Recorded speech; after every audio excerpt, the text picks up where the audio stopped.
کیسے پتہ لگے گا کہ ہم اللہ سے دور ہو رہے ہیں؟ یاد رکھو کہ جب نماز انسان چھوڑ دیتا ہے تو یہ نشانی ہے کہ تم اللہ سے دور ہو رہے ہو۔ جب قرآن پڑھنا چھوڑ دو گے تو یہ اس چیز کی نشانی ہے تم اللہ سے دور ہو رہے ہو۔ جب نماز میں تمہارا دل نہیں لگ رہا تو اس چیز کی نشانی ہے کہ تم اللہ سے دور ہو رہے ہو۔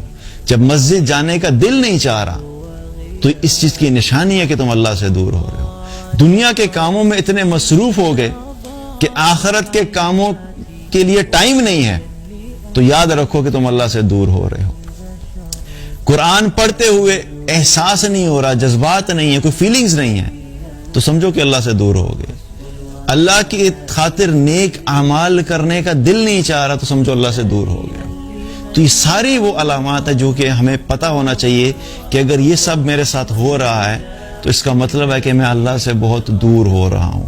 تو اللہ سے دوری جو ہے، جتنا زیادہ دور ہوتے جائیں گے اتنا ہی ہمارے لیے کیا ہوگا، دنیا کی زندگی بھی مشکل ہوتی چلی جائے گی۔ اللہ تعالیٰ نے قرآن میں اس کا ذکر بھی کیا، وَمَنْ أَعْرَضَ عَنْ ذِكْرِ فَإِنَّ لَهُ مَعِيشَةً ضَنْكَ۔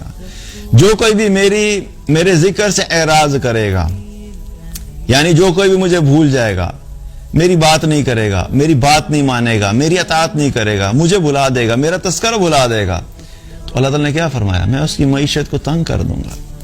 معیشت تنگ کرنے کا مطلب کیا ہے؟ اس میں ظاہر بھی ہے اور اس میں باطن بھی ہے۔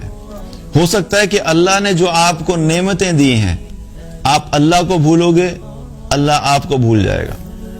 جو نعمتیں وہ آپ کو دے رہا تھا، ہو سکتا ہے وہ نعمتیں واپس لے لے۔ اللہ نے مال دیا تھا، ہو سکتا ہے وہ مال آپ کو اللہ کی اطاعت کی وجہ سے ملا تھا۔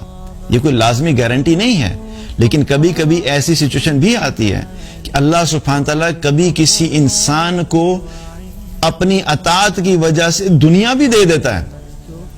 یہ لازمی شرط نہیں ہے، لیکن ایسا ہو سکتا ہے کہ اللہ نے آپ کو جو دنیا کے اندر جو ساری نعمتیں ملی تھی وہ اس وجہ سے دی تھی کہ آپ نے اللہ کی اطاعت شروع کی تھی، اور جو ہی آپ نے اللہ کی اطاعت چھوڑی، ہو سکتا ہے اللہ وہ نعمتیں واپس لے لے۔ اور نعمتوں کے اندر کیا ہے؟ مال اللہ کی نعمت ہے، گھر اللہ کی نعمت ہے، اچھی گاڑی اللہ کی نعمت ہے، اچھا لائف سٹائل اللہ کی نعمت ہے، یہ سب اللہ کی نعمتیں ہیں۔ ہمیں لگتا یوں ہے کہ ہم نے جو ہے سب حاصل کیا، حالانکہ ہم نے حاصل نہیں کیا ہوتا، ہم نے محنت کی ہوتی ہے، لیکن اس محنت کے پیچھے اللہ کا حکم ہوتا ہے کہ اللہ فیصلہ کرتا ہے کہ ٹھیک ہے چلو تم نے جو محنت کی اس کے بدلے میں تمہیں دے دیتا ہوں۔ لیکن بہت دفعہ ایسا بھی ہوتا ہے کہ انسان بڑی محنت کرتا ہے لیکن وہ سب کچھ حاصل نہیں ہوتا جو وہ چاہ رہا ہوتا ہے۔ تو ہر چیز کے پیچھے اصل میں اللہ کا فیصلہ اور اللہ کا امر ہوتا ہے۔ تو جب انسان اللہ کی اطاعت سے غافل ہوتا ہے تو عین ممکن ہے کہ اس اطاعت سے غفلت کی وجہ سے اللہ سبحانہ تعالیٰ جو دنیا کی ظاہری نعمتیں ہیں اللہ وہ بھی واپس لے لے، اللہ وہ سب واپس لے لے، تو کیا کریں گے؟ کچھ نہیں کر سکتے۔ اور جب نعمتوں کے عادی ہو جاتے ہیں ہم، تو پھر اس عادت کی وجہ سے جب وہ چیز ہمارے سے چھن جاتی ہے تو چونکہ ہمارے ایمان مضبوط نہیں ہوتے تو پھر ہم ان سچویشنز کو ہینڈل نہیں کر پاتے، پھر پینک ہوتا ہے، پھر انگزائٹی ہوتی ہے، پھر پینک اٹیکس شروع ہو جاتے ہیں، ڈپریشن شروع ہو جاتا ہے۔ کیوں؟ کیونکہ سارا دل اور سارا دماغ اور ساری سوچ اور سارا وقت انسان انہی نعمتوں میں ڈوبا ہوا تھا، اور ان نعمتوں میں ڈوبے ہونے کی وجہ سے اس کے دل کے اندر ان ساری چیزوں کی محبت اتنی زیادہ ڈیپ اور اتنی سٹرونگ ہو گئی تھی کہ جب انسان سے پھر کوئی محبوب چیز چلی جاتی ہے تو پھر اس انسان کے لیے اس سچویشن کو ہینڈل کرنا آسان نہیں ہوتا۔ اسی لیے جن لوگوں کے لیے ان کا ایمان محبوب ہوتا ہے تو ان کو اس چیز سے زیادہ تکلیف ہوتی ہے کہ ہمارا ایمان اگر کمزور ہو رہا ہے تو ان کو اس چیز پہ زیادہ تکلیف ہوتی ہے۔